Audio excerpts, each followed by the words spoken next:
a colocar y la técnica de administración. Luego es básicamente parecidas, similares.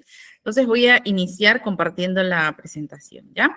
Bueno, y muchísimas gracias a los presentes. Yo sé que tenemos el partido, me parece el fútbol o algo así, pero qué bueno, claro, arriba, pero excelente, excelente.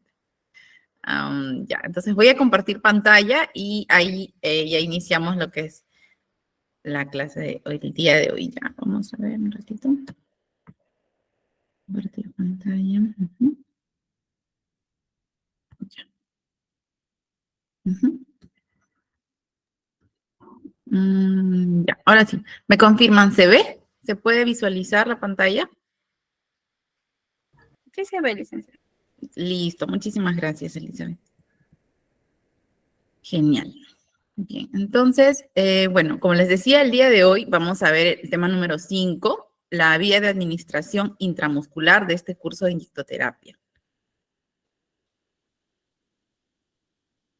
Para el día de hoy, nosotros tenemos que también ver lo que es el tejido muscular, ¿no? La vía intramuscular en sí, qué es lo que se determina, cuáles son los materiales, el procedimiento y las recomendaciones que vamos a tener en la administración de un inyectable por esta vía, ¿no? Ahora, para la sesión de hoy día, al igual que en todas las anteriores, ¿no? Lo importante o lo que se espera es que ustedes participantes puedan comprender la importancia de una inyectoterapia vía intramuscular de forma segura y que también asuman el reto de administrarla, ¿no? Entonces, aquí le he puesto un pequeño gráfico, es una pequeña imagen acerca del tejido muscular. Sin embargo, para esta vía de administración, es decir, para lo que respecta a inyectables, vamos a usar, ahí está la flechita azul, solamente este tipo de músculos, ¿no? El músculo esquelético. Bien, las características principales del músculo esquelético, recordemos que los músculos van a recorrer cada parte de nuestro cuerpo. ¿Se acuerdan que habíamos hablado del tejido subcutáneo? Bueno, pues debajo del tejido subcutáneo se encuentran los músculos. Los músculos, como ustedes pueden ver, son de 3 tipos, ¿no? Entonces, el músculo esquelético va a ser aquel que está justamente debajo del tejido subcutáneo y que conforma nuestro sistema esquelético, valga la redundancia. Este músculo va a tener ciertas características que lo van a diferenciar de los otros músculos. Por ejemplo, las fibras pueden ser estriadas, tubulares, multinucleares, dependiendo de la localización de nuestros músculos, ¿no?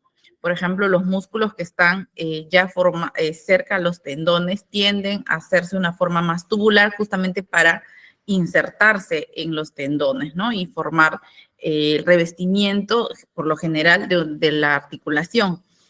Es voluntario porque nosotros vamos a, por ejemplo, mover el brazo, ¿no? Mover la mano, la pierna, obviamente con todos, ¿no? El sistema nervioso, lógicamente aquí trabajan juntos. Y normalmente, bueno, va a estar unido al esqueleto, ¿no? Es decir, a nuestro sistema óseo.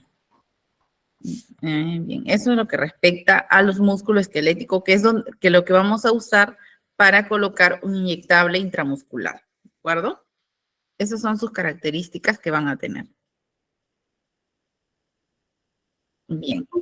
Ahora, la vía de administración intramuscular es la introducción de una pequeña cantidad de solución farmacológica, medicamento, ¿no? En el tejido muscular.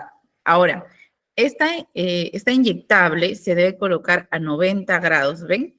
¿Ven? Pueden visualizar la imagen, cómo está a 90 grados. Está recto, ¿no? Ya, aquí ustedes pueden ver en la imagen debajo de qué estructura está el músculo. Este color medio marroncito representa el músculo. ¿Debajo de qué estructura está? Yo lo acabo de decir hace un momentito, a ver, si han estado atentos. ¿Alguien? ¿Debajo de qué estructura está el tejido muscular? Acaba de decir que inmediatamente después de esta estructura sigue el tejido muscular. ¿Se acuerdan? Y lo vimos la clase pasada. Muy bien, Mayra. Mayra está muy atenta. Exactamente, así es. Gracias, Mayra. Efectivamente está inmediatamente después del tejido subcutáneo, ¿no? Entonces, mientras que en el tejido subcutáneo, la idea, digamos, o sea, la definición es de que este fármaco o esta solución vayan al tejido subcutáneo, en este caso deben de ir un poco más adentro, más profundo en en el tejido muscular, ¿no? Directamente allí. Por eso es en 90 grados y el calibre de la aguja obviamente es más grande. No, ¿no se escucha bien el audio? A ver, voy a un ratito ya, vamos a levantar el volumen aquí. Ya, ahora sí. Ahora sí, ¿se me escucha? ¿Se escucha mucho mejor? ¿Sí? ¿Me confirman? Sí, se escucha bien, licenciado. Listo, gracias. Gracias, Elizabeth. Bien, entonces, este tejido muscular va a cambiar también. Como ustedes ven, la jeringa tiene que ser mucho más grande para poder introducir el medicamento a la estructura muscular, ¿no? Entonces, obviamente aquí el calibre lo vamos a ver luego, pero es un calibre mucho más grande a la aguja que usábamos para la vía intradérmica, para la vía subcutánea, ¿no? Ahora, el efecto, obviamente, eso, sí, Mayra 21, muy bien. Entonces, el efecto de los medicamentos van a actuar entre 10 y 30 minutos, dependiendo del medicamento, obviamente, ¿no? Porque hay medicamentos que no se absorben tan rápidamente por la vía intramuscular, ¿no? En los 10 minutos, a ver a quién tenemos. Al diclofenaco, por ejemplo, que se puede absorber, ¿no? Y producir el efecto esperado en 10 a 15 minutos. Bien, entonces vamos a ver ahora la siguiente. Bueno, la biodisponibilidad y la absorción también van a estar sujetas ¿cómo se llama? La administración del medicamento, ¿no? Al efecto que pueda realizarse. Si se absorbe en 10 minutos, pues va a estar disponible en aproximadamente 30 minutos, ¿no? Entre 10 a 30 minutos va a oscilar esto. Ahora, las zonas que vamos a poder nosotros administrar un inyectable intramuscular son las siguientes, ¿no? Por ejemplo, acá nosotros tenemos en la cara anterior, es decir, de frente, nosotros vamos a tener la cara lateral de los brazos en el músculo deltoides, ¿ya? En el músculo que veíamos, ¿se acuerdan la clase pasada, no? A 3 deditos más o menos del acromión del hombro. Nosotros tenemos este músculo deltoides, que es básicamente aquí, ¿no? En esta zona. Entonces, pero es en la cara anterolateral, o sea, como de costado, proyectado así, ¿no? Anterolateral, o sea, como para allá, ¿ven? Por eso que queda más o menos por aquí. Ahora, en la cara anterior de las piernas, en el músculo recto femoral, también lo vamos a poder colocar este medicamento intramuscular, ¿no? Lógicamente, eso también tenemos que tener bastante cuidado con las personas que tienen, pues, disminución de la masa muscular, porque si disminuye la masa muscular en esta zona, sobre todo en la cara anterior de las piernas, en el músculo recto femoral, porque tiende a ser donde más rápido disminuye la masa, ¿no? En los brazos y en las piernas, pero en esa cara. En cambio, en la cara posterior, al menos todavía demora un poco más el proceso de pérdida de masa muscular en esa zona.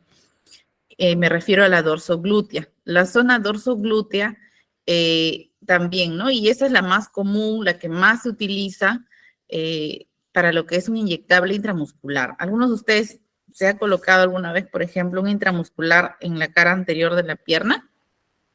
¿Alguien? ¿O siempre en la dorsoglútea? Porque los inyectables intramusculares, sí, pues, ¿no? Todos hemos sido víctimas, digo, pacientes, alguna vez. Sí, a ver, sus opiniones. ¿Se han puesto alguna vez en la cara anterior de la pierna, aquí? Donde les estoy señalando, ¿aquí se han puesto alguna vez? No, no. Sí, claro, porque se puede colocar uno mismo. Sí, pero duele bastante. Es que hay más inervación, ¿no? O sea, y eso es lo que produce el dolor. Generalmente en la cara anterior duele, hay más dolor que en la zona posterior. Muy bien, ya ven, la mayoría se han colocado en la zona dorsoglútea. La zona del músculo recto es justamente para la autoadministración, es decir, que uno mismo se puede colocar. Sin embargo, como les digo, ¿no? Hay más sensación de ardor, de dolor, y también tenemos que contemplar la cantidad, ¿no? El volumen de la masa muscular. Ahora bien, en lo que respecta a cuándo vamos a utilizar nosotros este tipo de inyectable, ¿no? Este tipo de vía, la vía intramuscular, va a ser en el caso de las vacunas, algunas vacunas, y por supuesto en los medicamentos, ¿no? Obviamente estos medicamentos tienen que ser, como siempre les digo, prescritos. Hay diversos medicamentos que se colocan por la vía intramuscular, pero también tienen que tener ciertas consideraciones, ¿no? Por ejemplo, justo hablábamos del diclofenaco, que se puede administrar por vía intramuscular y genera un efecto a partir de los 10 minutos, ¿no? Este efecto, en algunas personas, por ejemplo, puede producir, como tiene un efecto directo en el sistema nervioso central, puede producir vértigo, ¿no? Y este vértigo básicamente es una sensación de desmayo, ¿no? Entonces, no es una reacción adversa, sino es un efecto del medicamento, ¿no? O sea, no es una reacción alérgica, sino es un efecto secundario del medicamento.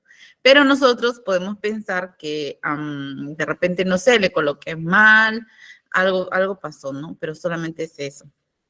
Luego tenemos también por ejemplo, es un medicamento hidrosoluble. En los liposolubles podemos tener algunos medicamentos, ¿no? Glucosaminos, por ejemplo, también antibióticos como la gentamicina, que son liposolubles y que lógicamente generan un poco más de sensación de dolor, ardor, ¿no? En la zona de la inyección. También tenemos los polvos para reconstitución, por ejemplo, ceftriaxona, benzilpenicilina, que también van a tener, pues, obviamente mucho más dolor, ya que son reconstituidos, ¿no? No son tan isotónicos, ¿no? Con nuestro pH. Entonces, eso va a generar también cierto ardor. Sí, sí, sí, la penicilina, la micacina duelen, no son solubles, ¿no? Por ejemplo, la micacina es liposoluble, es decir, es grasoso, oleoso ese medicamento, ¿no? Entonces, es por ello que tiene mayor cantidad de partículas, por ello es que es más denso, digamos, ¿no? Entonces, obviamente, al momento de ser introducido, va a generar mucho más dolor. Esos son con medicamentos prescritos. Recuerden siempre leer el medicamento, la dosis y la vía, ¿no? Por ejemplo, si te dicen colocarle 160 miligramos de gentamicina cada 12 horas. Bueno, que generalmente es cada 24, ¿no? Entonces, si te dicen 160 y tenían solo una presentación de 80, entonces tienes que ponerle 2 ampollas, ¿no? En una. Y como vienen en 2, van a ser 4 mililitros nada más. Igual con otros medicamentos, ¿no? Siempre ver la cantidad del medicamento y la dosificación, porque la presentación no siempre se va a relacionar a la dosificación, ¿no? Puede ser por el peso. Básicamente es por el peso en realidad. Y algunos médicos sí te ponen fácil, ¿no? Como que un cuarto de ampolla o media ampolla, cosas así, ¿no? A ver, un ratito. Eh, bien, no te preocupes, Lina. Entonces, ese tipo de indicaciones, obviamente, pues no, como que uno dice, ah, qué fácil ya, pero van a haber dosificaciones en las cuales vienen netamente los miligramos, ¿no?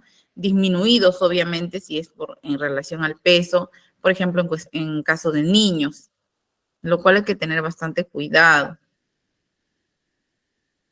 A ver, vamos a ver.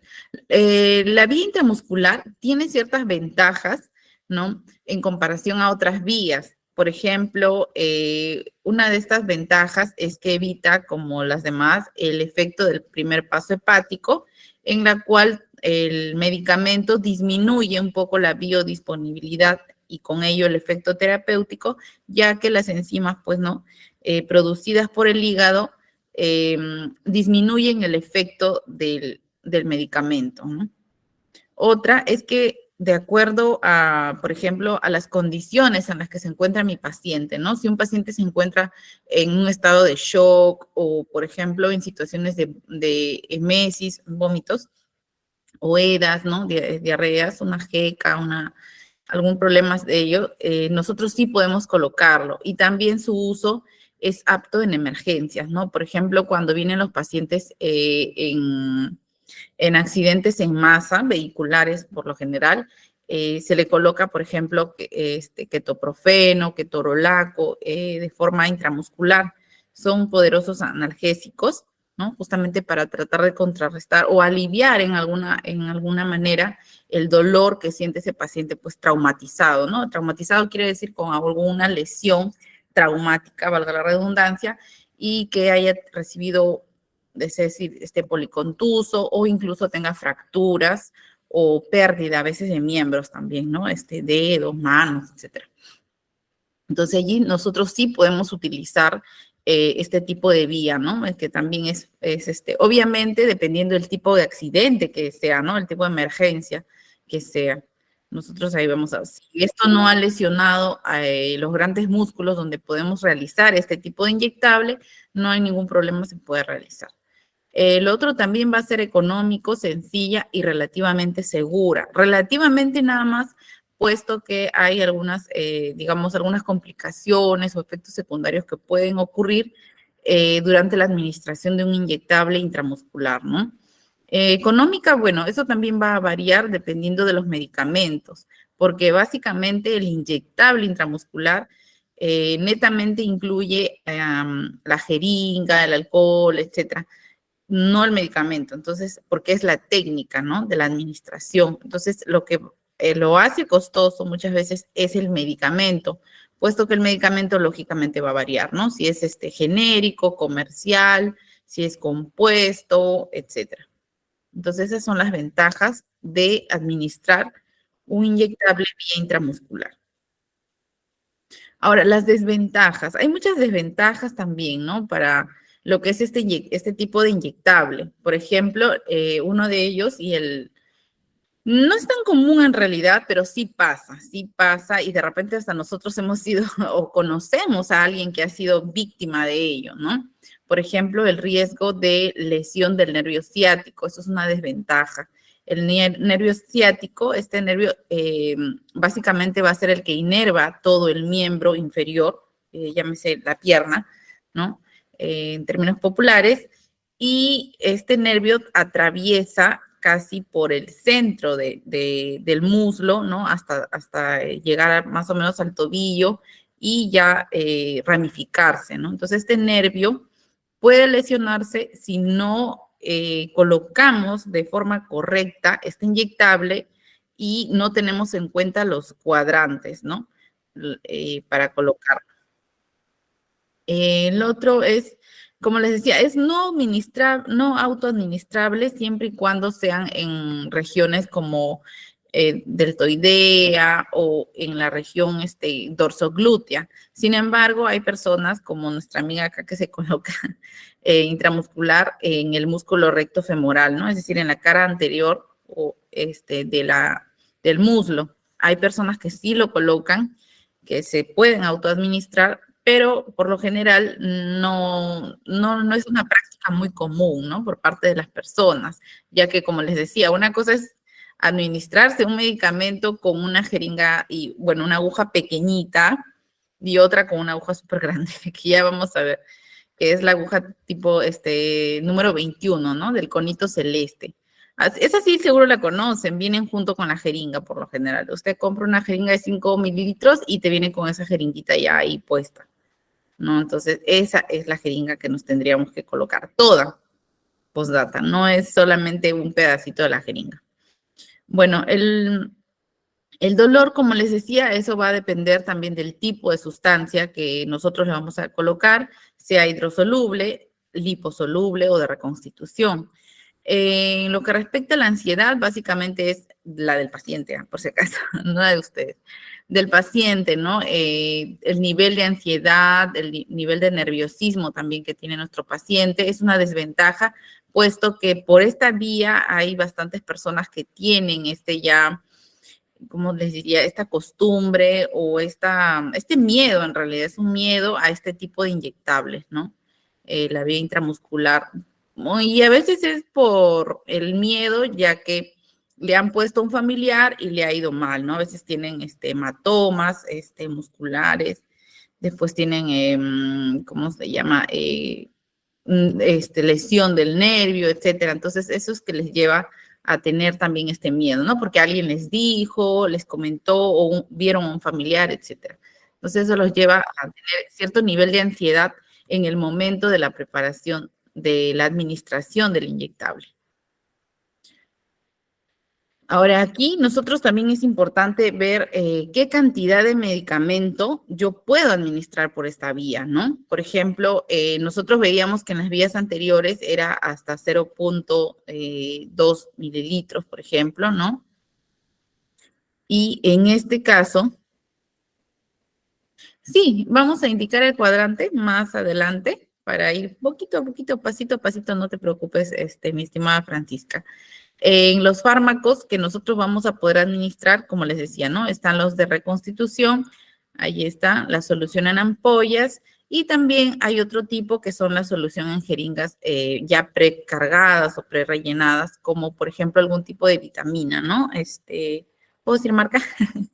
Pero, por ejemplo, la vitamina B12 viene en X marca, ¿no? Ya precargada con una jeringa. Sí, exacto, Juli, Neurobión. Viene ya precargada, una jeringuita de vidrio y listo para administrar, por ejemplo. Entonces, en ese caso también, y siempre tienen que leer el empaque, porque hay medicamentos que se pueden depende del laboratorio. Por lo general, los laboratorios en la misma ampolla o en el mismo frasquito ponen, ¿no? EB endovenosa guión IM.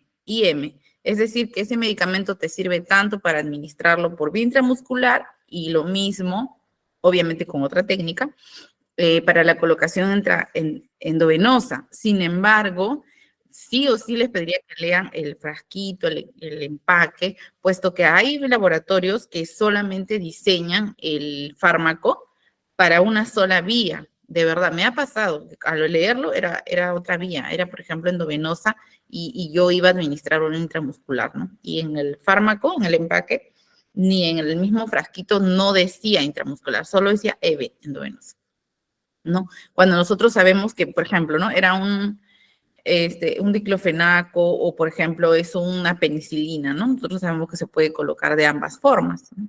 Lógicamente con toda la técnica diferente, pero se puede administrar igual. Sin embargo, va a depender bastante del laboratorio, de la marca del medicamento.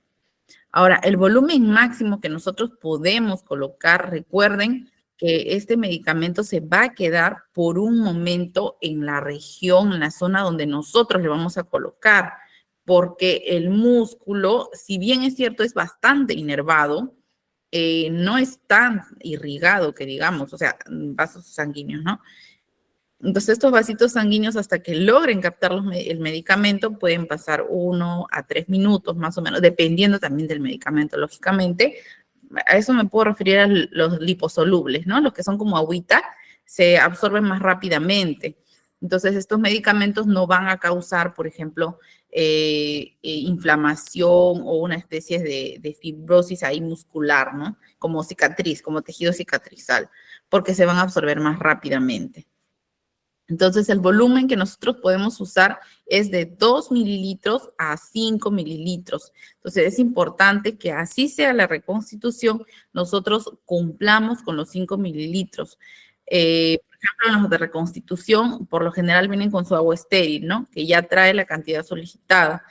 Y con ello ya les facilita también un poco porque ya está, o sea, ya viene ya en el frasquito de agua estéril, a diferencia que si ustedes tienen que cargar pues en la jeringa la solución fisiológica, ¿no? Entonces recuerden, de 2 a 5 mililitros, nada más. no se puede colocar más. Ahora, ¿le puedes colocar en una pierna 5 y en la otra 5? Sí, porque es diferente punto de punción. Sin embargo, no es lo aconsejable por el paciente, sobre todo. Por el paciente, ¿no? Va a generarle dolor, sufrimiento y algunos bastante nerviosismo. Bien, nosotros tenemos, por ejemplo, los materiales. Como les decía, los materiales vamos a variar un poco, ¿no? La receta, como siempre les digo, una hoja de registro, que es importante para que ustedes sepan qué medicamento le pusieron, qué vía, si hubo algún efecto adverso, porque más o menos unos 5 a 10 minutos el paciente se tiene que quedar sentado y ustedes preguntarle, ¿no? Señor, señora, ¿se siente bien? ¿Siente algún tipo de problema, etcétera, ¿no? Entonces el paciente ya te va diciendo, ¿no? Por ejemplo, el dimidrinato te causa náuseas si lo colocas muy rápidamente o si es absorbido muy rápidamente en el organismo. Por ejemplo, les decía, el diclofenaco puede generar vértigo, desmayo. Entonces, es importante que el paciente se siente y en esa hoja de registro anotar también, ¿no? Después del medicamento, todo, si hubo algún tipo de reacción adversa, o si el paciente pues está normal, ¿no? No pasó nada y así, anotar también ese tipo de cosas. Ahora, el fármaco es el medicamento que nosotros vamos a utilizar, que ya viene en la receta, ¿no? Predeterminada, no sé, van a usar una gentamicina o de repente una penicilina, ¿no? Entonces ahí tiene que estar ese medicamento ya. Tienen que hacer un checklist con los materiales. La jeringa con una aguja. La jeringa, como les decía, la jeringa, este tipo de jeringas, de agujas que se van a utilizar para el inyectable intramuscular, ya vienen con las jeringas que nosotros compramos. Estas jeringas son de 5, pueden ser de 3, de 5, de 10 o de 20 ml, y el calibre con el que nosotros podemos colocar puede ser 19, 21 o 23. 23 va a ser en caso de los niñitos, que es una agujita de cono celeste. Entonces es en caso pediátrico y también, por supuesto, en personas adultas mayores, como les digo siempre, ¿no? Bastante cuidado con este grupo etario, ya que son muy diversos y muy diferentes también a lo que es la etapa de vida adulto o joven. Y hay bastantes casos de disminución de masa muscular. Entonces, por más que sea, que yo sepa que es 21, en ese caso yo puedo administrarle con una aguja número 23, que es la pediátrica, puesto que la persona o mi pacientito adulto mayor, yo veo, ¿no? Que está bastante caquéxico, no tiene masa muscular, no se alimenta bien, por ejemplo, si es que me dijeran, ¿no? Un paciente que no se alimenta bien, el paciente adulto mayor que no come proteínas, por lo general, pues va a tener problemas con la masa muscular. Bien, luego también torundas de algodón, guantes estériles o de bioseguridad son los materiales que nosotros vamos a emplear para realizar este tipo de administración de nuestro inyectable, ¿no? Aquí, por ejemplo, esta es la jeringuita que les decía, ¿ven? Este es el conito verde, que es el que creo todos compramos. ¿Sí? ¿Alguna vez han comprado este tipo de jeringuitas? A ver, comenten. ¿Alguien lo ha usado? Voy a esperar sus comentarios. ¿Alguien ha usado este tipo de jeringuitas alguna vez? Ujú.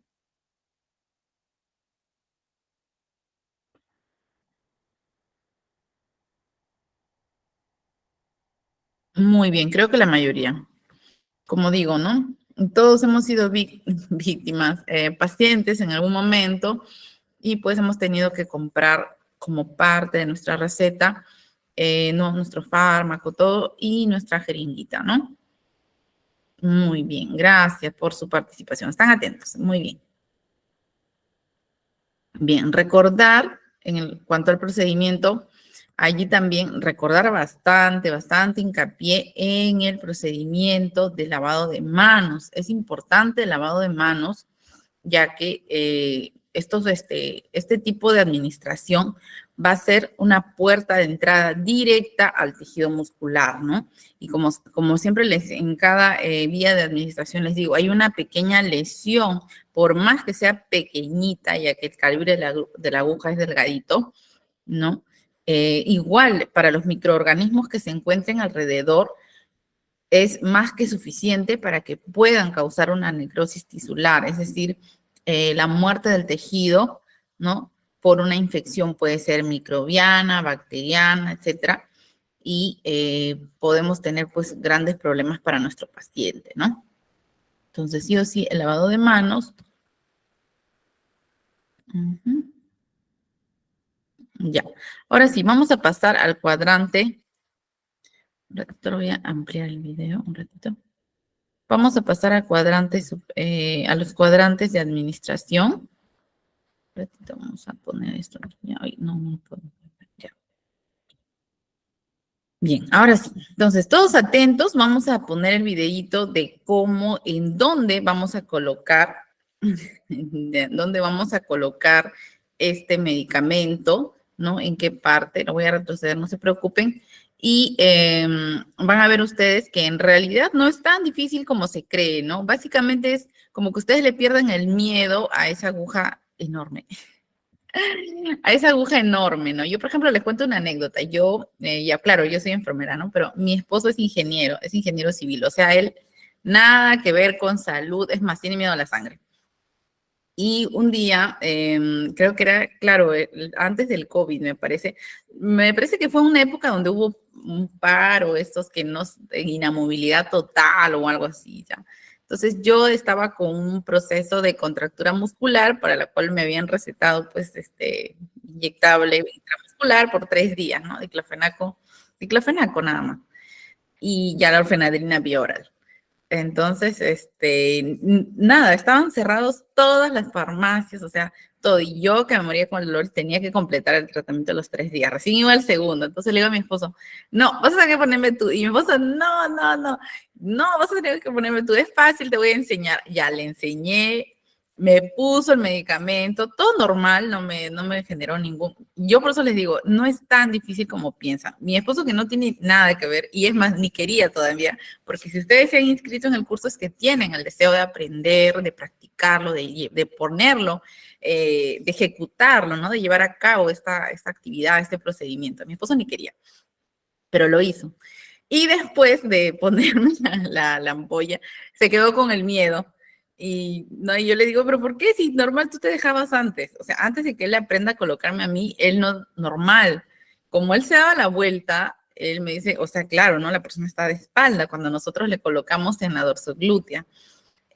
Nunca se dio cuenta que entraba toda la aguja. Entonces, cuando yo le digo, no, tiene que entrar hasta aquí, hasta la parte blanquita, porque después del cono verde hay un puntito blanco que sujeta la aguja. Y ya, hasta ahí le dije. Y mi esposo se quedó asustado. No, dijo, hasta ahí no, hasta ahí no. O sea, asustado por el tamaño, el tamaño de la aguja, ¿no? Y ya ven, o sea, es algo, a mí me parece anecdótico porque por eso somos los peores pacientes. Cuando aprenden ustedes y ven que es toda la aguja, ya te quedas en la mente eso, ¿no? De que te van a colocar toda la aguja, todo. Y eso, pues, ya también nos genera cierto nivel de ansiedad, ¿no? Entonces, pero como les digo, si mi esposo que no quería aprender, aprendió, ustedes con más razón lo van a hacer. Entonces voy a volver a repetir el videíto, súper atentos. Allí también vamos a mostrar dónde están los cuadrantes, ¿ya? Entonces, vamos a... Ya está. Listo. Bien, como ustedes pueden ver, allí, ¿no? Allí tampoco, ¿no? ¿Ven? El cuadrante, es decir, que nosotros vamos a... Aquí un ratito. Aquí. Como ustedes pueden ver, este es, ¿no? Por ejemplo, la región glútea de una persona y nosotros vamos a, digamos, dividir, ¿no? Una línea recta, vertical y horizontal, haciendo una forma de cruz. Y esto nos va a resultar en 4 espacios, ¿no? O 4 cuadrantes. Uno por aquí, ¿no? El cuadrante superior interno, cuadrante superior externo, cuadrante inferior externo y cuadrante inferior interno. Aquí tenemos estos 4 cuadrantes, estos 4 espacios. Ahora bien, de estos 4 espacios, ¿dónde yo podré colocar mi medicamento? ¿No? Porque si divido en 4, quiere decir que solamente en uno, dos o de repente en todos, no sabemos. A ver, vamos a ver, de los espacios tengo que colocar el medicamento. Pero algunos ya he visto que lo saben y me parece muy bien. Bien, en el cuadrante interno, inferior interno, definitivamente no. No, porque esta zona tiende a ser bastante vascularizada, ¿no? Es decir, miren, como ustedes pueden ver, hay una proximidad, ¿no? Ya a lo que viene a ser la zona fisiológica conocida como el ano. Entonces, esta parte es bien sensible y aparte es bastante vascularizada e inervada. ¿Por qué? Porque lógicamente el ano es un esfínter y tiene pues que estirarse, ¿no? Dilatarse, contraerse, etcétera, y ya, para no entrar en detalles fisiológicos. eh, entonces, esta zona definitivamente no, porque podemos alterar parte de la musculatura, ¿no? De lo que viene a ser ya la fisiología del gastrointestinal, ¿no? La parte final de la parte de lo que es el sistema digestivo. Ahora, a ver, vamos a ver otra parte. A ver, allí.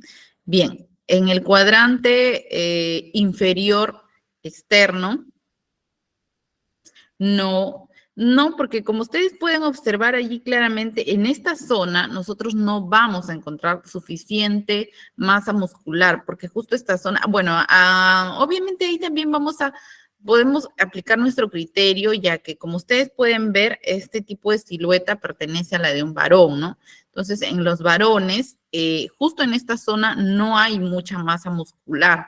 Sin embargo, el cuerpo de las mujeres es distinto, ¿no? Entonces, hay mujeres que sí, pues, son, ¿cómo se dice? Tienen bastantes atributos, digamos así, en esta zona y nosotros vamos a tener como más espacio, pero siempre yéndonos al exterior, ¿no? Para colocar nuestro medicamento. Entonces, esta zona no, porque no encontramos suficiente masa muscular, al menos no en este ejemplo que es nuestro pacientito varón, ¿no? Y lógicamente en personas con, como les decía, ¿no? Con disminución de la masa muscular, esta zona también es la primerita en la que va a disminuir el tejido muscular. Bien, ahora, en el cuadrante superior interno, definitivamente esta zona, no,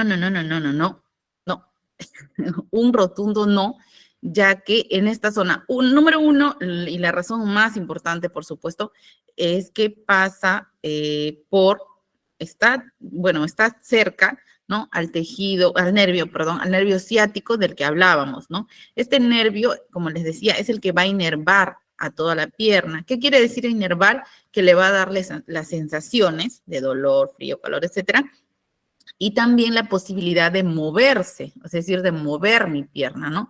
Entonces, si nosotros por una mala administración lesionamos, es decir, chocamos ese medicamento, hincamos, pinchamos, ¿no? Puncionamos, todos los sinónimos allí, este nervio, ¿no? Y peor si administramos el medicamento allí en el nervio, Dios mío, y si no, vamos a causar una parálisis de este nervio. ¿Qué quiere decir parálisis? Este nervio va a dejar de funcionar, ¿no?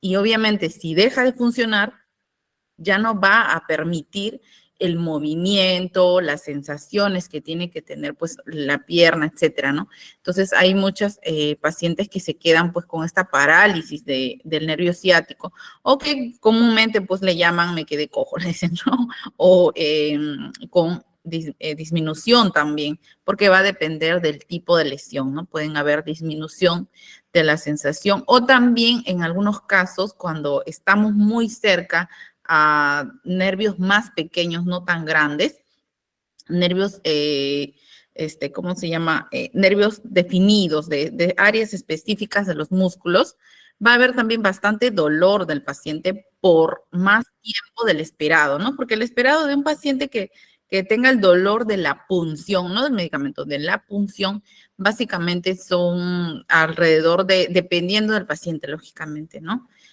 Alrededor desde minutos hasta las 4 horas más o menos. Obviamente también ahí dependiendo del medicamento, del paciente, e incluso puede, ¿no? En algún tipo de medicamentos, como por ejemplo los medicamentos, a ver, ¿cómo cuál? Pero por citarles un ejemplo, la ampolla trimestral, ¿no? De anticonceptiva, genera un dolor posterior a la punción, ¿no? A la administración. Es decir, duele, por ejemplo, al día siguiente de la administración. Pero no es que le pusiste mal, es el medicamento que tiene un efecto irritante en el tejido muscular que acabamos de administrar, pero que no se activa hasta las 12 horas cuando el medicamento ya pues entra, digamos, en función y ya la zona queda un poco irritada, ¿no? Por eso que hay dolor. Y obviamente eso también va a ser relativo al paciente, ¿no? Hay pacientes que no les generan ningún tipo de dolor y otros que sí. Bien, entonces definitivamente en este cuadrante no. La otra razón también, aparte del nervio y la sensación de ese dolor, es que está más cerca al hueso, ¿no? Está cerca a estructura ósea, en este caso en el sacro, ¿no? Entonces no lo podemos colocar allí porque recordemos que en esa zona no hay suficiente tejido muscular para nosotros poder administrar. Han visto la jeringa, ¿cierto? Y ustedes me han dicho que sí la conocen, ya que de repente han sido pacientes, han visto, es bastante grande, es largo. Entonces, ustedes nada más imagínense, no va a poder penetrar en esa zona porque está la estructura ósea. Entonces, allí no, definitivamente no. Entonces, en esta zona, en el cuadrante superior, ¿no? En el cuadrante superior, vamos a volver a hacer una especie de cruz. Es decir, nuevamente, antes, por ejemplo, más o menos unos 10, 15 años atrás, era solamente la primera cruz, la primera división y luego tenías todo el otro cuadrante, ¿no? Pero siempre yéndote al exterior, ¿no? El cuadrante superior, pero a lo más exterior. Sin embargo, ya más o menos hace unos, ¿qué será? Más o menos 8 o 10 años, sí, claro, 8 años más o menos, que estaba en la universidad.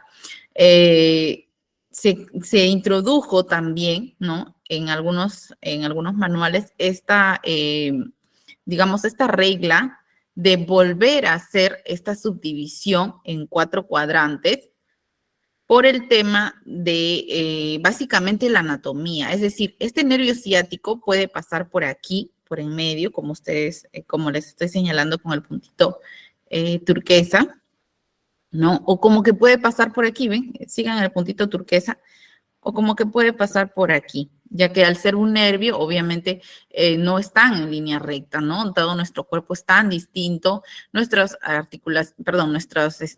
vasos sanguíneos, nuestros nervios están colocados de forma irregular, es decir, no siguen una línea recta durante su inserción en los tejidos a los que van a acompañar o las estructuras. Entonces, la idea es causar porque había bastantes casos de parálisis, parálisis de nervio ciático, ¿no? A causa de la administración, porque las personas se iban más al medio, ¿no? Más al medio, es porque claro, lógicamente uno cuando lo ve y no sabes la teoría, piensas, mira, en el medio encuentro más tejido muscular, ¿no? Porque si ustedes se observan a sí mismos sus cuerpos, se van a dar cuenta que en el medio de la región glútea se encuentra más masa muscular que hacia el exterior.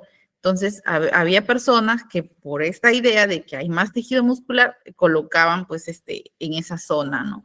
De la región glútea, ocasionando obviamente daño al paciente, ya que hay parálisis que son, como les decía, irreversibles, es decir, que se van a quedar con ese daño permanente al nervio ciático, y otras que pueden ser un daño parcial o leve, que se van a recuperar, pero con bastante terapia física, ¿no? Y años, pues, de este tipo de terapias, ¿no? Entonces, es importante, yo les aconsejaría que sí, tómense su tiempo, si es que recién, pues, estamos aprendiendo, aunque de verdad que es bastante sencillo, puesto que, como ustedes ven, al final va a quedar casi que al costado, no es tan difícil. Yo cuando me enseñaron, solamente me enseñaron también con el primer cuadrante, pero cuando ya estuve casi por terminar la carrera, me enseñaron lo otro. Y era como que ya me había acostumbrado con la otra forma, ¿no? Y ahora me introducen algo nuevo. Sin embargo, como les digo, ¿no? Es justamente por los problemas o las complicaciones que se tenía acerca de esta práctica. Bien, una vez que nosotros dividimos en 4 nuevamente este cuadrante superior externo, Bien, ahí estamos dividiendo. Un ratito, aquí para explicarles. Ay, no, me pasé. Bien, vamos a administrar también en el cuadrante externo de la nueva, pues, división, ¿no? Es decir, aquí, ven, sigan el puntito turquesa, vamos a tener toda esta parte para colocar. Y ahora, como ustedes lo ven rojito acá, dirán, ah, solamente ese es el músculo. Pero no, aquí también hay otros músculos. De hecho, estos músculos que están aquí, ¿no? Que están en esta región externa de la región glútea, en la parte externa de la región glútea, tienen también bastante, digamos, es bastante segura, por lo que no representan, pues, estar cerca de estructuras importantes, ¿no? Asimismo, esta parte está menos irrigada, es decir, que no nos vamos a chocar, entre comillas, con algún vasito sanguíneo, algún capilar por ahí que podamos nosotros encontrar durante la administración de un inyectable. Es importante también, por ejemplo, en este punto, las personas que son de tez muy clara, es decir, son personas blancas o personas, pues, digamos, con ascendencia norteamericana, europea, etcétera. Es decir, son pacientes bastante blancos, etcétera, y todo tipo de blancos, porque los hay, ¿no? Blancos medios rojitos, por ejemplo, algo así, o los blancos bien pálidos, tipo coreanos, ¿no? Este tipo de pacientitos, en la región glútea va a estar bastante vascularizada, es decir, que ustedes se pueden topar en cualquier momento con un vasito sanguíneo, puesto que la capilaridad es que está más superficial, es decir, no está tan profunda los vasitos sanguíneos, ¿no? Y podemos por ahí lesionar un vasito. Sin embargo, no es lo mismo lesionar un pequeño capilar, un vasito sanguíneo. El capilar, por lo general, es como un puentecito entre estructuras de vasos sanguíneos más grandes. Por ejemplo, si esta es una vena y esta es otra, ¿no? El capilar vendría a ser como el puentecito, ¿no? Y por lo general, si nosotros llegásemos a romper un pequeño vasito, solamente termina de sangrar y ya. O sea, no genera, no implica ningún tipo de complicación adicional. Es decir, un vasito sanguíneo, no nos vayamos a confundir. Sin embargo, si nosotros sí llegamos a lesionar algún tipo de vaso importante, sí, pues puede haber mucho sangrado, ¿no? Entonces es importante, como les decía, por esto de las estructuras nerviosas, sanguíneas, administrar en esta zona, ¿no? El cuadrante superior externo, más externo, en la segunda división, más externo, ¿sí? En esta zona es donde nosotros vamos a poder colocar. Y también lo podemos realizar con el paciente, como en este caso, de cúbito lateralizado, ¿no? Es decir, el paciente de costado, acostado, de costado, como un trabalenguas. Bien, aquí, por ejemplo, lo primero que nosotros tenemos que hacer cuando vamos a administrar este medicamento, como en cualquier otro medicamento, ¿no? Ya nos hemos lavado las manos, nos hemos colocado nuestros guantes, para eso ya habíamos verificado nuestros materiales, nuestra receta, etcétera. Entonces, en este punto, nosotros tenemos que limpiar el lugar donde vamos a administrar. Nosotros, como les decía, ¿no? Ya tenemos una zona de punción definida y lo único que vamos a hacer es limpiar esa área donde nosotros vamos a colocar nuestro medicamento, ¿no? Por ejemplo, allí, ¿no? Siempre en espiral para mantener una limpieza y una asepsia adecuada. Aquí, como les decía, el paciente está, bueno, la paciente está de costado, ¿no? Y como bien ven, esta es la región glútea. Y le colocamos, como ustedes pueden ver, si la paciente está de costado, básicamente es es lateral, ¿no? Es más lateralizado, no está hacia el medio de. Y como ustedes pueden ver allí, nosotros tenemos que, sujetar una pequeña porción del músculo allí para que podamos fijar, ¿no? Dónde voy a colocar. Es decir, no es un pellizcón, sino básicamente tratar de como estirar, fijar bien dónde voy a administrar el medicamento y puncionar, porque recuerden que a la punción el músculo puede retirarse, es decir, puede hacerse hacia abajo ¿no? Y nosotros con eso a veces tenemos como que, digamos, peor si somos recién, estamos incursionando en la práctica del inyectable, podemos tener algún tipo de nerviosismo o algo y no vamos a colocar bien. Entonces, siempre es importante fijar. Y en caso de nosotros, las personas que entramos con más tiempo este tipo de inyectable, también siempre, yo por ejemplo siempre fijo, ya que los pacientes son diversos. Hay pacientes que incluso me tocó una vez un paciente que ya estaba por administrarle y plum, que saca, o sea, se mueve, ¿no? Que no, ya me dio miedo, me dice el señor que ya estaba yo ahí. Entonces es importante fijar el músculo, ¿no? Para evitar también que de repente si se mueve, ya al menos tenemos fijo dónde vamos a administrar nuestro inyectable. Bien, una vez que nosotros ya tenemos, obviamente ahí, ¿no? La limpieza, decimos, vamos a administrar aquí, limpiamos adecuadamente esa zona. Bien, vamos a, ¿no? Cogemos siempre con el pulgar y como ustedes pueden ver, la punción es directa, ¿no? En un ángulo perpendicular de 90 grados o también un ángulo recto. Es decir, el medicamento entra así, ¿no? Así, tal cual, directo.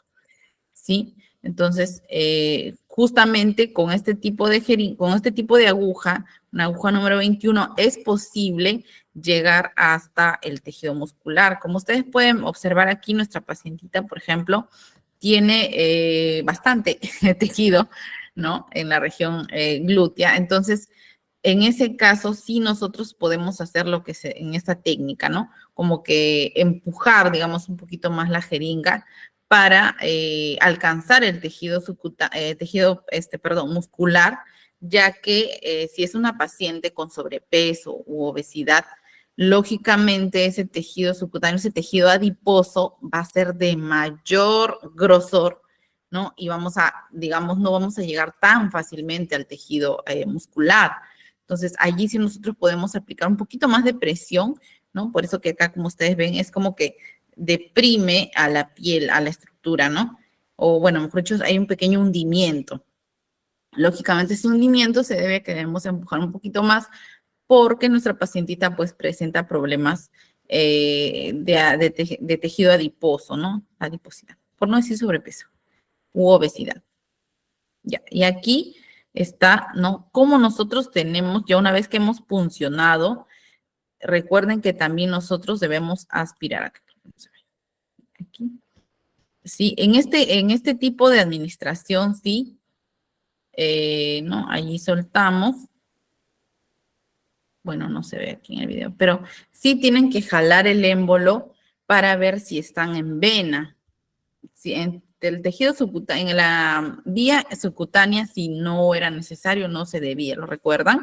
Sin embargo, en esta vía sí es importante aspirar y lo normal que tendría que verse en la jeringa tras aspirar son pequeñas burbujitas de aire, que no, ningún problema si lo podemos regresar, ¿ya? No hay ningún problema. De hecho, la literatura dice que se necesitan 10 mililitros de aire inyectados directamente en un gran vaso sanguíneo para matarnos. Así que no se preocupen, si salen pequeñas burbujitas de aire, entonces normal ustedes con todo el medicamento lo vuelven a regresar.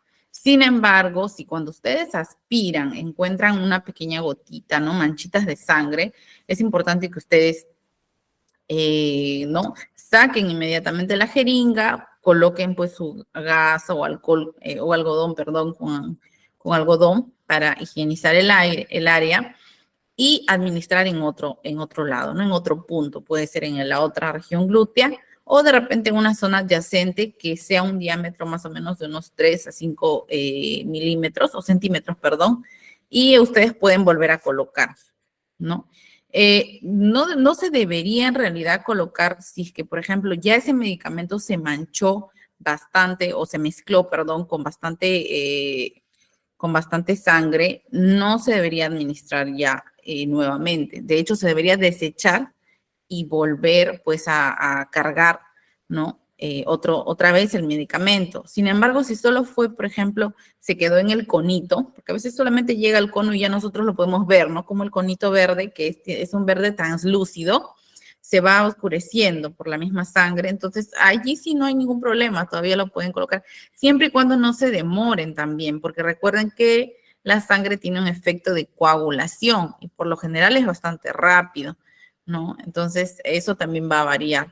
Pero yo les aconsejaría que si lo vuelvan a cargar, si es que encontraron sangre y si es que se demoraron en elegir otra zona y todo, puede haber ya, por ejemplo, como va a ser la misma aguja, pueden lesionar más la piel del paciente, porque esta aguja va a perder el filo. Entonces, la segunda vez ya no va a funcionar, sino que va a rasgar, que es diferente, ¿no? Entonces, va a ir lesionando cada estructura de la piel, no va a ser una entrada fina, sino va a generar otras lesiones adyacentes, ¿no? Al ingresar. Y eso también va a generar dolor, va a generar un hematoma también puede generar porque hay una destrucción más traumática de la piel. Entonces, eso puede generar también un hematoma. Lo otro, en este punto, si ustedes se han dado cuenta, en ningún momento se hace esa técnica un poco rara que hacen la de pequeños masajes, me parece, o golpecitos en la zona, porque eso ni va a ablandar, porque ustedes no están trabajando con carnecita así de cerdito o algo así. No va a ablandar el medicamento, digo, el glúteo, no va a hacer que se absorba más rápido ni nada parecido. De hecho, más bien puedes hacer que si es un paciente que tiene un nivel de ansiedad, es decir, es vergonzoso o vergonzosa también en caso de las mujeres, de repente vas a aumentar su nivel de ansiedad, con lo cual va a hacer una pequeña vasoconstricción. Es decir, la piel se va a poner más dura de lo que por lo general es una estructura, pues, una estructura de la piel y se va a generar así como una pequeña compuerta, ¿no? Se va a cerrar y obviamente al nosotros tratar de puncionar va a ser una lesión más traumática para el paciente, va a haber más dolor, vamos a lesionar más, vamos a presentar hematomas, es decir, este tipo de prácticas no son muy aconsejables, los he visto, incluso me lo han hecho y de verdad es traumático, una vez pero estaba mal que ni cuenta me dije. O sea, como que estaba como que ya no importa. No, en el COVID, me dio COVID, entonces fui a la institución a la que vamos las personas que tenemos un seguro. Entonces, bueno, allí ya pues, ¿no? Me indican metamisol porque sí que estaba con una fiebre horrible. Yo tengo pánico, de verdad les diré, a las agujas, horrible, es un pánico, pero no, yo veo una aguja y creo que lloro. O sea, cuando es para mí, cuando es para otro, no. Pero, o sea, sí tengo un pánico total. Entonces, vino un colega varón. O sea, encima me sentí incómoda, porque es como que es varón, ¿entiendes? O sea, es incómodo de verdad. Ese tipo de prácticas yo pienso que no se deberían hacer. Porque como ustedes han visto, no, y de verdad, busquen las bibliografías, o sea, no les va a ayudar en nada. No están amasando carne, como para que ustedes ahí le den el masaje, las palmaditas, ¿no? No, básicamente no repercute en nada. Como les digo, más bien puede jugarles en contra porque el paciente, si ustedes son varones los que van a administrar, se puede sentir incómoda la paciente. Hay que pensar también en la comodidad, el confort de nuestro paciente. Dos, que si ustedes, por ejemplo, he visto personas incluso que ese tipo pellizquitos, puedes irritar la piel. Entonces, imagínate, lo estás irritando con las palmaditas, con los pellizquitos, y encima le vas a hacer una lesión, porque aunque sea un corte fino, sigue siendo una lesión. Y medicamentos como los liposolubles, ¿no? Gentamicina, amicacina, el mismo diclofenaco también, que a pesar de ser hidrosoluble, también puede generar una pequeña contractura ahí en el músculo, no se queda como una pequeña papita, digamos así. Es una contractura que está allí y se forma una pequeña lesión, así como un pequeño tejido cicatrizal que puede generar, ¿no? Que se va a sentir, ¿cómo le dicen? Callos, le dicen, pues los callos van a quedar, ¿no?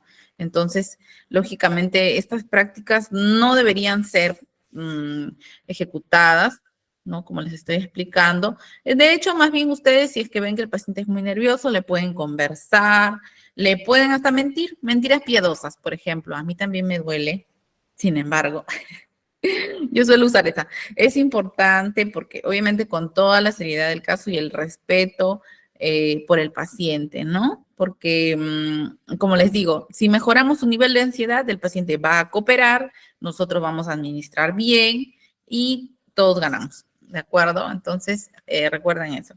Bueno, entonces nosotros procedemos a introducir el medicamento. Como ustedes pueden ver, es lento pero constante. ¿Ven? Es lento pero constante, ¿sí?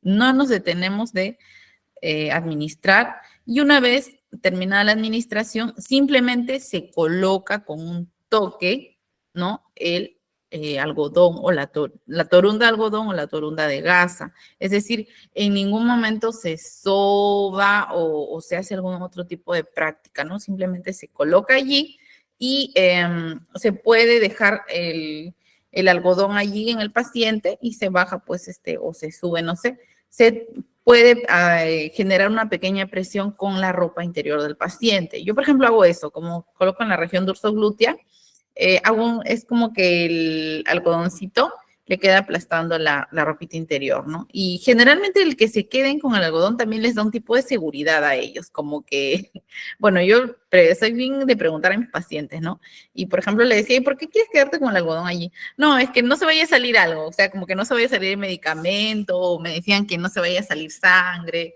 etcétera, ¿no? Entonces es como que a la gran mayoría les brinda un tipo de seguridad, digamos, el quedarse con el algodón allí, posterior a la administración, ¿no?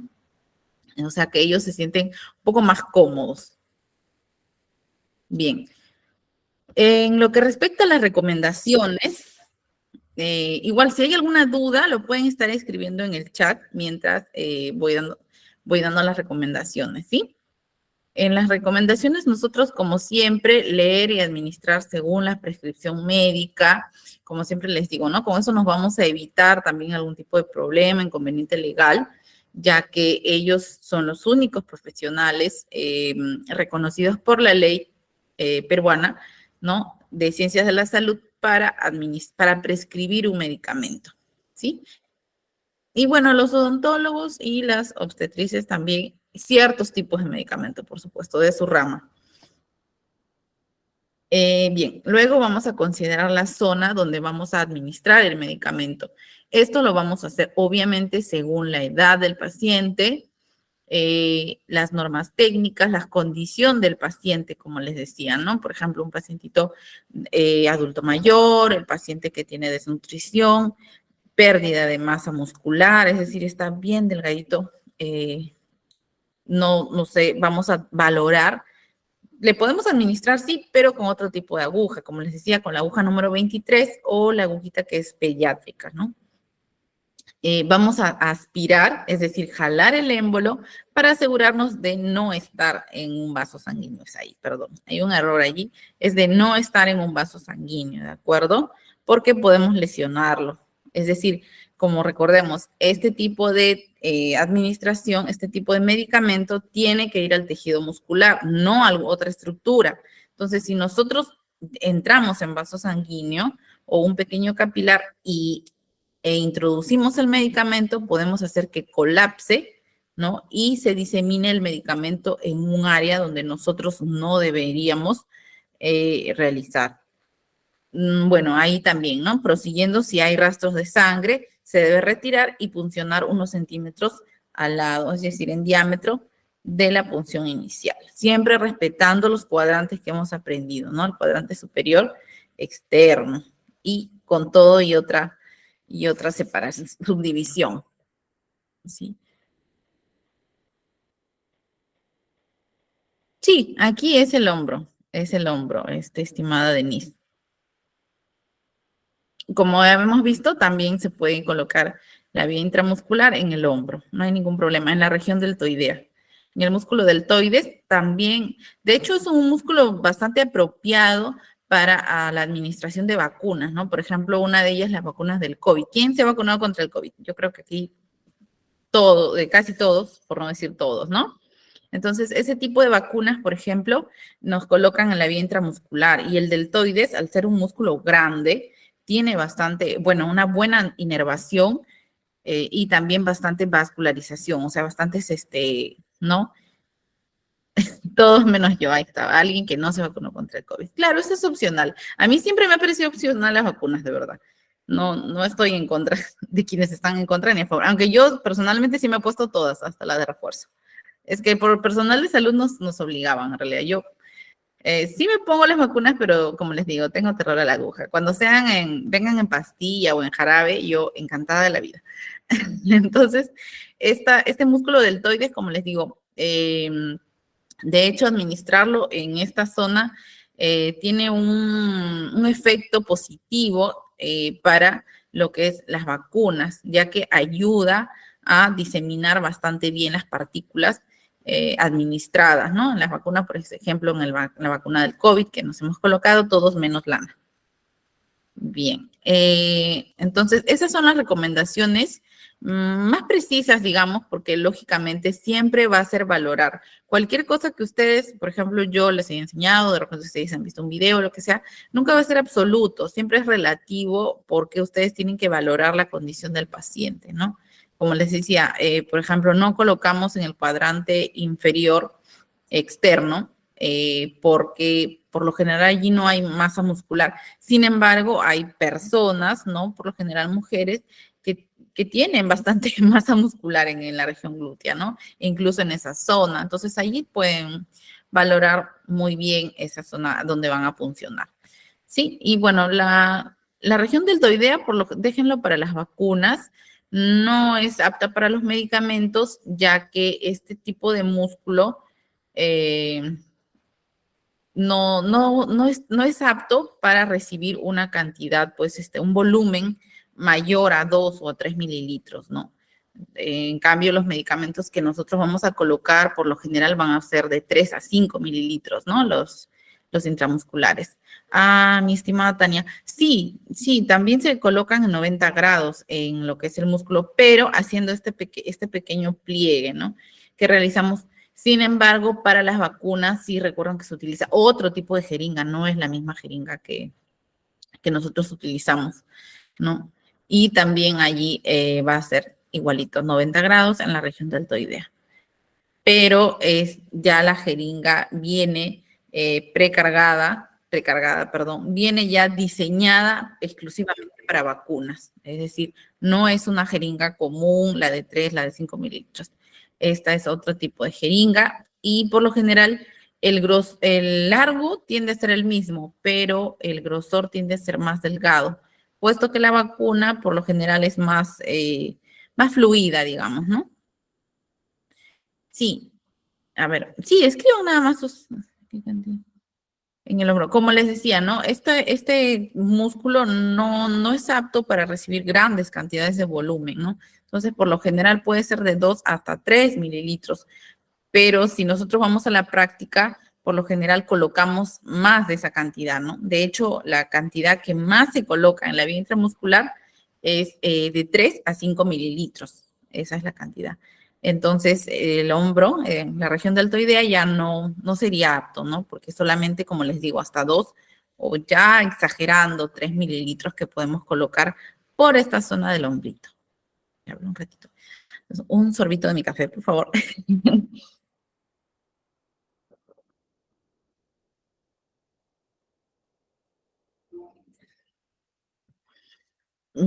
A ver, me dices, bueno, eso va a depender, estimada Tania, porque bibliografías un poco más modernas dicen que puede ser hasta 6 mililitros. Y eso también valorando el tejido muscular de nuestro paciente, ¿no? Como siempre les digo, si tiene un tejido muscular proporcional, le podemos administrar hasta 6. Yo, por ejemplo, personalmente sí lo he hecho hasta 6 con la ceftriaxona, porque incluso fue una indicación de un médico. Una pacientita vino y trajo su receta y en la receta decía ceftriaxona por 3 días, intramuscular en 6 mililitros. Así decía la receta tal cual. Y bueno, yo también de verdad que en ese momento me sorprendí porque recién no había terminado todavía, estaba en la universidad, pero como yo vivo en una zona alejada, vino la señora, una vecinita, ¿no? Entonces, para colocarla. Yo dije, ¡yay, práctica! y me sorprendí cuando leí 6 mililitros. Y luego sí vi efectivamente algunas bibliografías que sí. Este médico era boliviano, estaba haciendo su internado, ¿no? Era de Bolivia, había estudiado en Bolivia. Y sí, efectivamente, yo también, como les digo, le puse un poquito temerosa de que sean 6 mililitros, pero no, gracias a Dios, no, la paciente vino los 3 días para que le coloque la ceftriaxona y todo muy bien, todo normal. Entonces, pienso que sí, ¿no? Estas bibliografías tienen cierta razón, pero sí siempre valoren el tamaño del músculo en el que ustedes están colocando, ¿no? O sea, cómo se ve, si es un músculo grande en la región glútea, sí nosotros podemos colocar, pero si hay deficiencia de masa muscular, es decir, hay ¿no? adelgazamiento, de preferencia los 5, ¿no? Que son estandarizados, digamos así, porque pueden generar mayor problema. Eso también es importante, ¿no? Y, por ejemplo, en el caso de, a ver, ¿qué más? De las vitaminas, ¿no? Las vitaminas que ustedes van a colocar siempre también tienen que ser con receta médica, porque actualmente es como que el boom de las vitaminas y a veces las colocan así nada más, ¿no? También tienen que ser con receta médica, ¿sí? Por ejemplo, B12, B6, no sé, que son las que se colocan intramuscular, ¿no? Otro tipo de, la C es endovenosa, que luego vemos la otra semana. No, perdón, el día sábado. Y en cuanto, por ejemplo, a la vitamina K, que es justamente en situaciones de sangrado, pacientes con hemorragias crónicas, problemas de que no coagulan la sangre, ¿no? Coagulopatías, también se puede colocar intramuscular y es básicamente la vitamina K o que también se llama fitomenadiona, ¿no? Entonces, esos medicamentos siempre, todos con receta médica, así sean vitaminas, porque tienen efectos adversos también. No porque sean vitaminas van a ser buenas. Ahí hay una gran confusión por parte de las personas, ¿no? La idiosincrasia lleva a creer que porque es vitamina no me va a hacer daño, pero recuerden que hay cuadros de hipovitaminosis en las cuales es decir, hipo de disminución de menos, en la que tenemos deficiencia de ciertas vitaminas o de muchas vitaminas, ¿no? Del complejo B, la C, la D, no sé, ya. Entonces, o lo contrario, porque también hay el lado opuesto, la hipervitaminosis, es decir, pacientes que van a venir a ustedes y de repente, no, pero por favor, colócame que no, porque nosotros no tenemos rayos X y no vamos a valorar al paciente. Recuerden que solo les vamos a administrar un inyectable, ¿no? Entonces, de preferencia, este paciente tendría que sacarse un dosaje de esa vitamina que pretende colocarse. ¿Sí? Por ejemplo, las vitaminas del complejo B, ¿no? O el B12. El Neurobión, por ejemplo, sí está bastante estandarizado, por así decirlo, puesto que como es B12 y B6, este tipo de vitaminas están en función del tejido óseo, de la médula ósea, porque se producen a través de una vitamina que es la cianocobalamina, que es la que justamente se inyectan. Esta cianocobalamina básicamente influye en la producción de los eritrocitos, ¿no? De los glóbulos rojos, y estos mueren cada más o menos 3, 4 meses, 120 días aprox, y si no tenemos suficiente de esta vitamina, no vamos a producir la cantidad suficiente de eritrocitos, de glóbulos rojos, ¿no? Y podemos tener, por consecuente, una anemia. Entonces, hay pacientitos, y ustedes lo van a ver generalmente en personas mayores de 50, 60 años, que ya les empiezan a indicar, ¿no? Porque también viene con diclofenaco, que es un doloneurobión, porque la falta de vitamina B12 también influye en dolores neuropáticos, ¿no? Es decir, ayuda también a la función de los nervios. Y obviamente cuando disminuye, el dolor o las sensaciones neuropáticas van a estar alteradas, ¿no? Entonces, como les digo, lean bastante lo que es la receta, no se dejen llevar mucho por lo que les diga el paciente, porque después pueden tener problemas, de verdad. Yo he tenido colegas que han tenido problemas legales por a veces el paciente, no, no, pero señorita, de verdad, a mí me han recetado, solo que no me acuerdo. A veces es mejor pecar de decirle no que ustedes se metan en problemas, ¿no? Eso sí, siempre les recuerdo, de verdad, que tengan bastante cuidado Y por supuesto, en este punto, si tienen dudas, igual le pueden seguir ahí escribiendo al chat, pero también recordarles que lo pongan en práctica. Como ustedes han visto, no es nada de otro mundo, de verdad. Es bastante sencillo. Creo que el terror más grande es para quien le van a administrar que administrar ustedes. Sí, por supuesto, se puede hacer firmar su responsabilidad. Claro, sí. Te haces un pequeño formato, lo estandarizas, ¿no? Y se puede, sí, firmar su propia responsabilidad. De hecho, eso también a veces hacemos, ¿no? En lo que es este consentimiento informado para cierto tipo de procedimientos, como por ejemplo tamizajes de VIH, de RPR para sífilis, se firma, ¿no? Un pequeño consentimiento de que está dando permiso, autorización para, para este procedimiento. Igual ustedes también lo pueden hacer. Sí, claro, a veces insisten tanto y a veces como que uno les cree, ¿no? Y dicen, ah, sí, ¿por qué me mentiría el paciente? Pero sí, sí sería una buena idea, Lana, sí, ya se evitan de la responsabilidad y el paciente también es más consciente, ¿no? De que dice, ah, no, me está haciendo firmar, o sea, mejor ni me enfermo. Ni efecto adverso van a tener porque con el terror de que están firmando el propio permiso, ¿no? Para que les administren X medicamento. Me dice, antes de el momento de prepararse debe no permeabilizar la jeringa. Mm, ¿Te refieres permeabilizar con cargar previamente con solución salina? ¿A eso te refieres?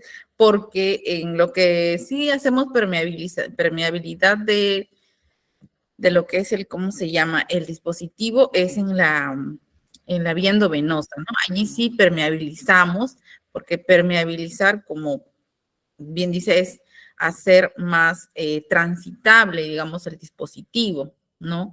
En este caso, la jeringa no necesita permeabilizar, pero lo que sí pueden hacer, por ejemplo, lo que yo hago con la tapa puesta, antes de cargarlo, pueden subir y bajar el émbolo, porque me ha pasado de verdad, les digo, no recuerdo ni qué marca de jeringa, pero era súper dura, que a la final yo estaba así como que ya me daba hasta roche con el paciente porque de verdad no jalaba, no jalaba y era el émbolo, estaba súper duro.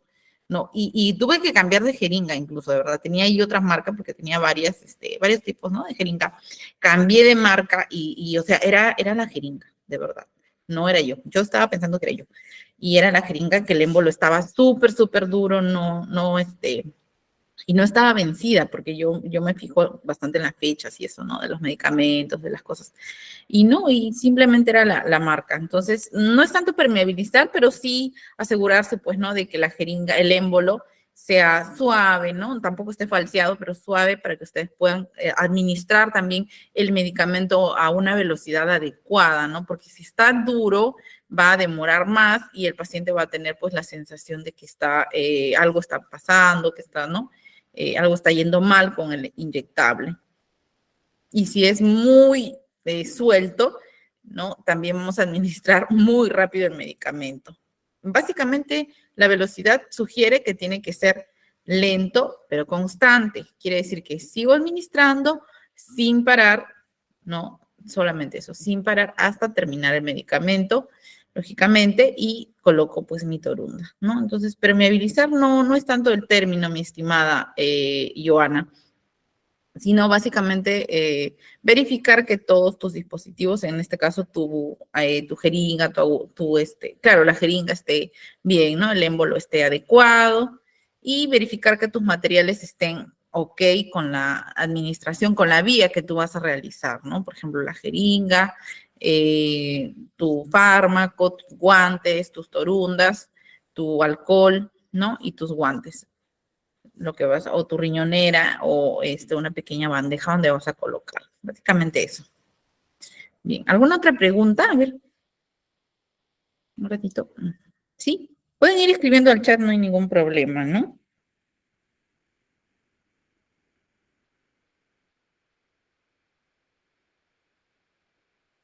A ver, chicos, los espero.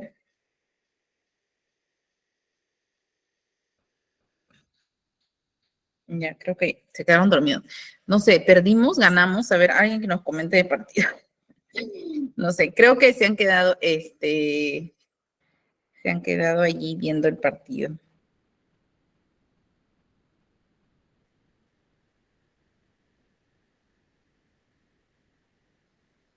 Bien, ¿no tienen más preguntas con respecto a este tipo de vía? Oh, y perdimos. Dice que perdimos. Wow, qué pena. Y por cierto, ¿qué copa era? A ver si me permiten, Elizabeth, preguntar. No sé, yo ando más perdida del fútbol.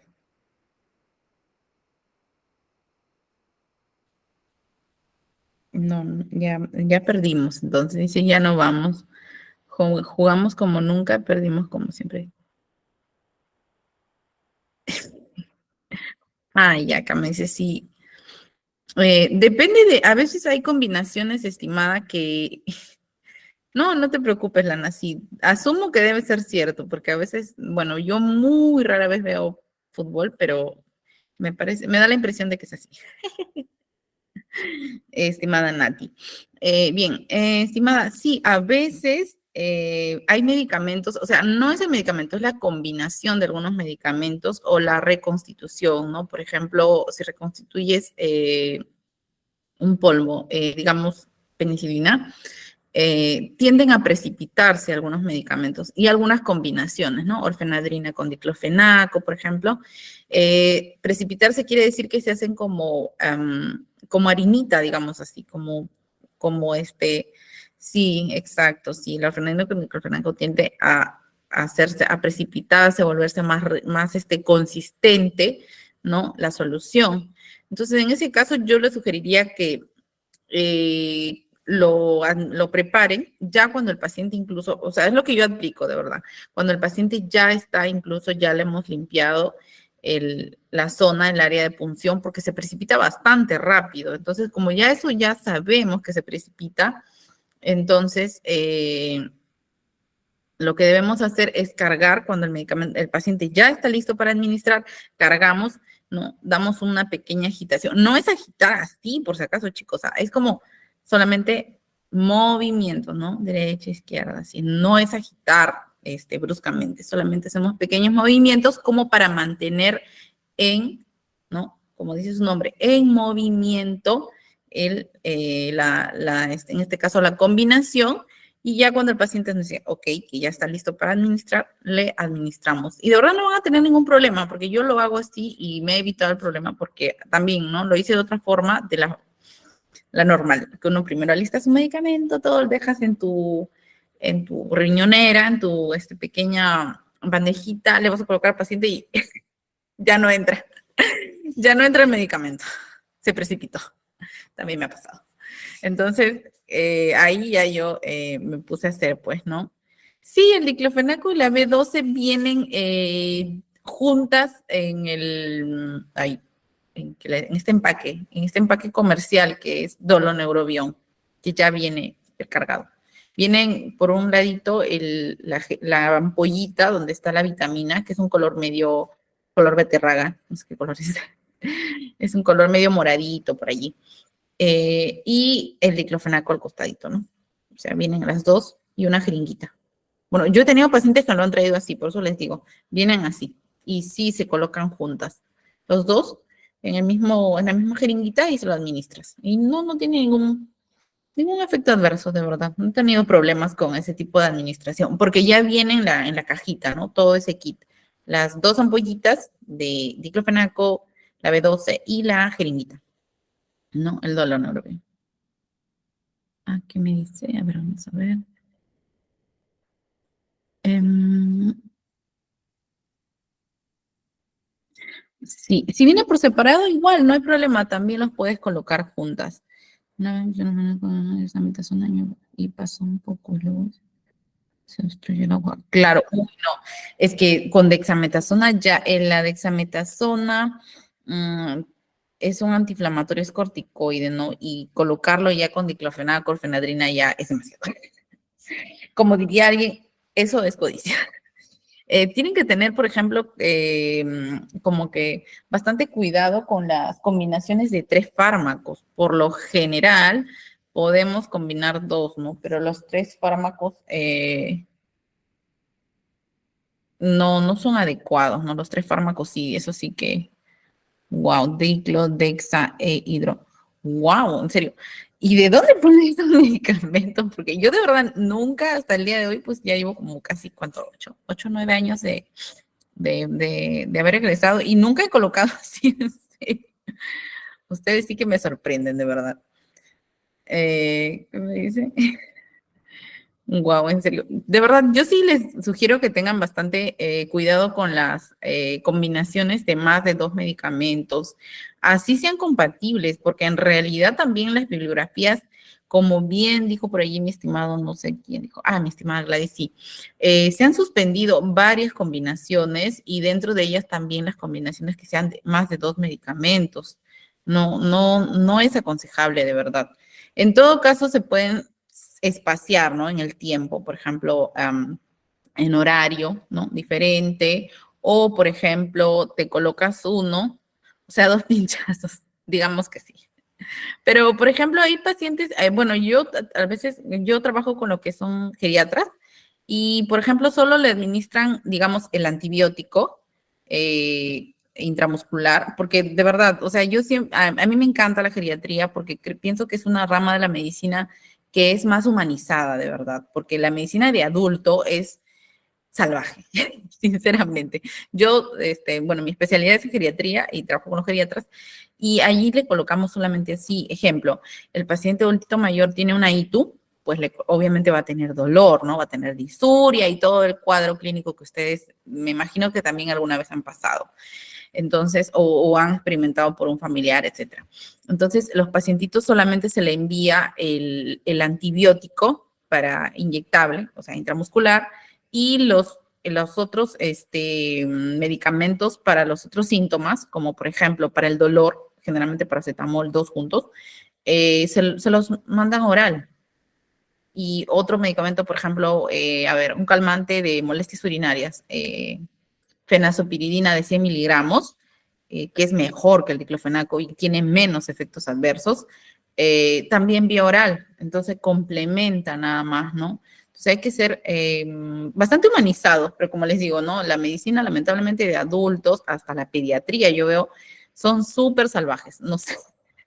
Pero ustedes, sean otra generación, por favor, bastante concientización con los pacientes y el uso indiscriminado de fármacos intramusculares. La vía intramuscular se ha convertido como una vía de acceso rápido, ¿no? Como que uno dice, ponle intramuscular, pero en realidad podemos también tener bastantes efectos adversos, ¿no? Y generalmente en la zona de punción. Entonces tengan cuidado con los medicamentos. Sí, mira, a ti también te gustan los adultos mayores, me dices.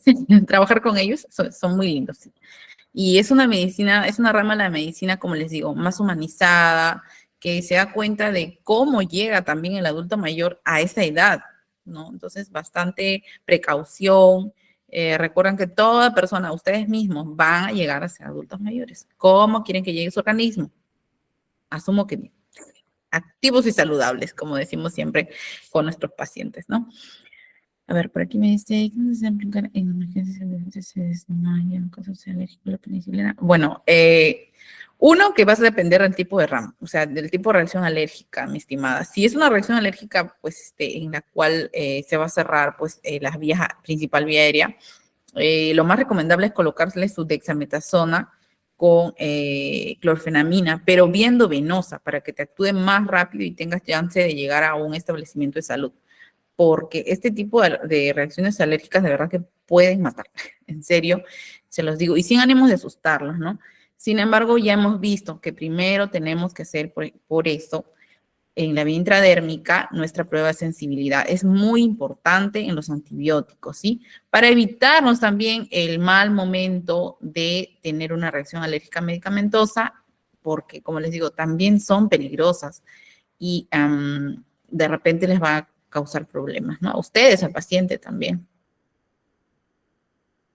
La fenazopiridina es un calmante de molestias urinarias, pero también anteriormente estaba catalogado como un antibiótico de un espectro cerrado, ¿no? Es decir, hasta ciertas bacterias. Sin embargo, su uso es aprobado, incluso en pacientes, como le digo, adultos mayores, eso que son bastantes bastante cuidadoso, ¿no?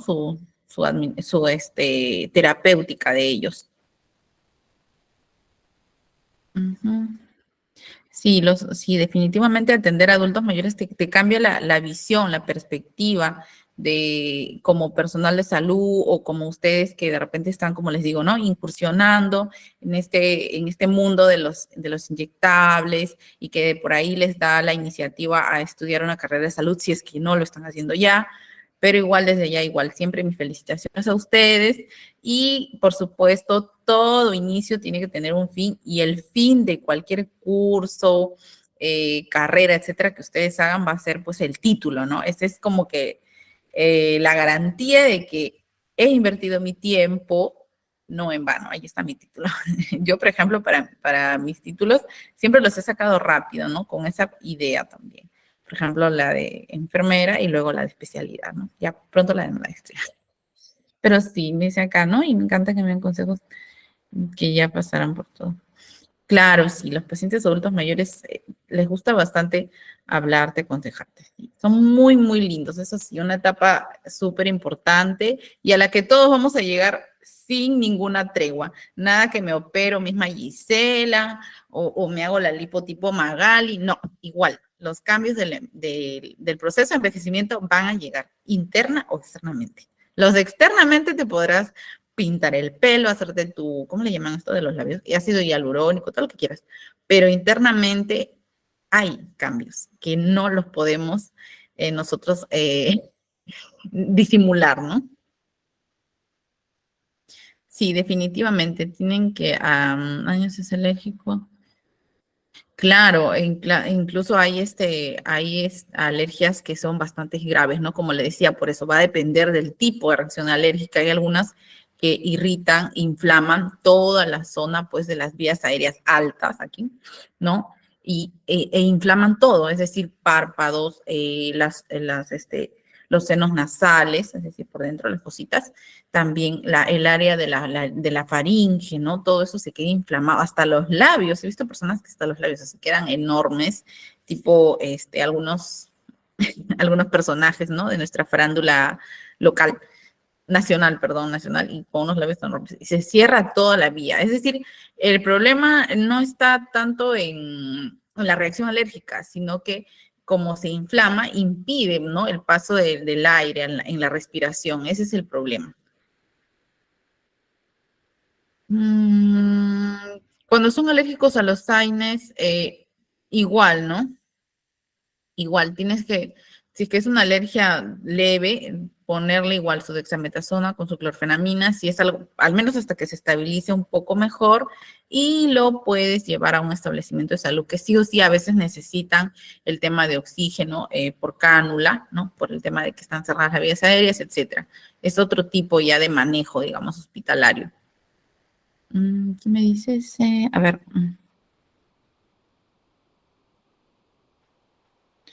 Intramuscular cobran 5, pero también.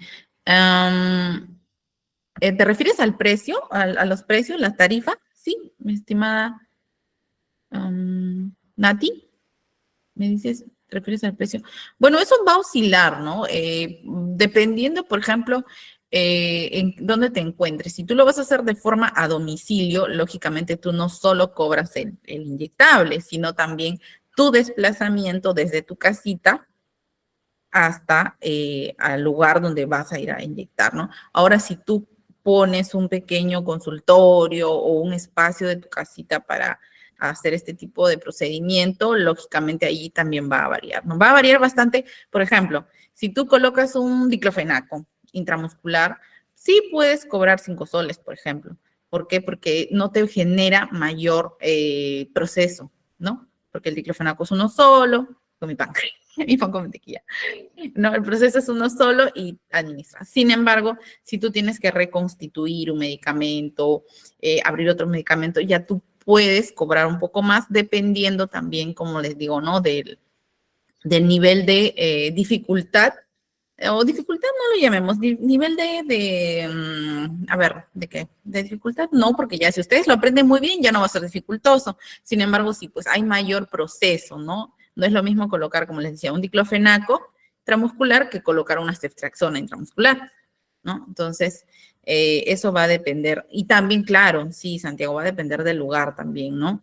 Hay pacientes, hay lugares donde, por ejemplo, están más alejados y te cobran un poco más bueno, como sacando provecho, entre comillas, de que estás alejado. Y hay otros lugares en que están, por ejemplo, cerca, ¿no? Por ejemplo, una botica X acá, hay otra por allá, el establecimiento está cerca.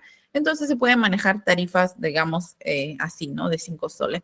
Pero sí, por ejemplo, en el MINSA también han subido las tarifas, ¿no? Por ejemplo, antes estaban 1 sol, 2 soles, me parece, los intramusculares. Sol 50 la última vez, pero luego ahora han subido, ahora están 3 soles.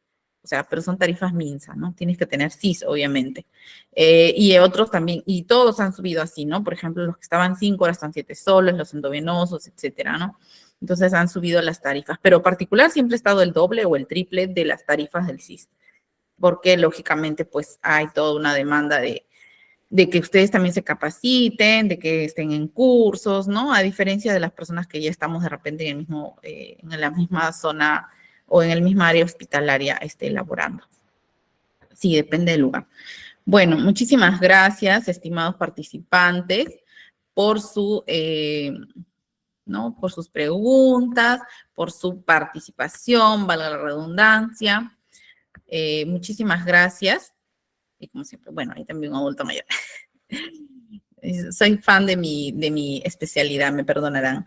Pero bien, como les decía, ¿no? Entonces, con el ánimo de mejora, siempre bastante cuidado humanizado, revisen bien. Si no están seguros de algo, no se preocupen, vuélvanlo a revisar, vuélvanlo a leer, vuelvan a ver el video que está allí, porque 1000 veces decir, o bueno, no es necesario que ustedes lo digan a otra persona, entre ustedes, nada más, oye, espera, me olvidé esto, ¿no? Un ratito voy a revisar, no sé, digan que van al baño, no sé, pero no hagan algo dudando. Teniendo dudas van a cometer errores, entonces de preferencia asegúrense bien y también tomen bastante, como les digo, asuman un reto, ¿no? Entonces, este es mi reto de la semana, voy a aprender a administrar este medicamento, etcétera. Entonces, eso es lo que quería decirles. Y bueno, el día de hoy, muchísimas gracias con cada uno de ustedes. Elizabeth, me despido. Muchísimas gracias. Hasta el día sábado. Y que tengan una linda noche, lo que resta, con ustedes hasta el sábado. Muchas gracias.